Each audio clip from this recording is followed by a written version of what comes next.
Another story we're following, an officer-involved shooting leads to murder charges against one of the people shot.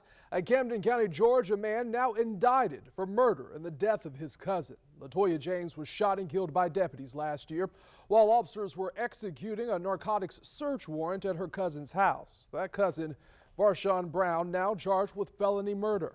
Prosecutors is saying his assault on law enforcement caused the death of Latoya James. On your side's Kaylee Tracy is joining us live tonight in Woodbine, Georgia. And Kaylee, a big question that we've been hearing: how can Brown be charged with murder even though he didn't fire that fatal shot? Well, Anthony, our crime and safety analyst tells us it all stems back to that narcotics warrant, the reason the deputies were there in the first place. But James's family says that this adds insult to injury. Get on the ground! This moment last May, moments before 37-year-old Latoya James was killed by a bullet fired by a Camden County Sheriff's deputy. Deputies were serving a narcotics warrant on her cousin, Varshan Brown. James also inside his home at the time. The Georgia Bureau of Investigation, which handled the investigation, said there was an exchange of gunfire. Brown was shot too. But today, Brown is charged with felony murder in James's death. Prosecutors decided earlier this week not to file criminal charges against the deputies involved. Her death came about as a result of them, forcing their way into the home in the wee hours of the morning and opening fire before understanding what the scene was.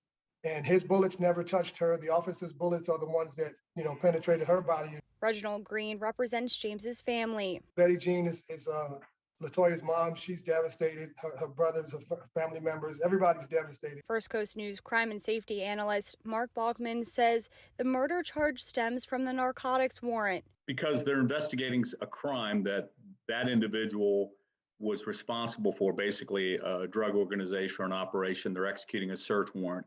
And then a death occurs during the course of them doing an operation to thwart that criminal activity. Bachman says although Brown didn't fire the shot that killed his cousin, he was the reason deputies were there. To give you an example, like two individuals going to rob a bank. The intention is to rob the bank. And when the process of robbing the bank, they end up shooting somebody and killing them.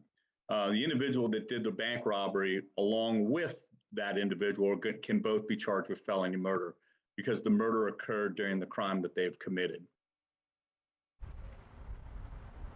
James's family attorney says they plan to file a $25 million lawsuit against the sheriff's office here in Camden County, that a wrongful death lawsuit. And he says they're also looking into and pushing for a federal indictment against the deputies involved in that incident. And from the district attorney here in Camden County, he says that use of force by the deputies in that incident, that it was necessary to protect the deputies' lives. We'll be sure to keep you updated, of course, on this on air and online. For now, reporting live in Woodbine, Kaylee Tracy, First Coast News, on your side.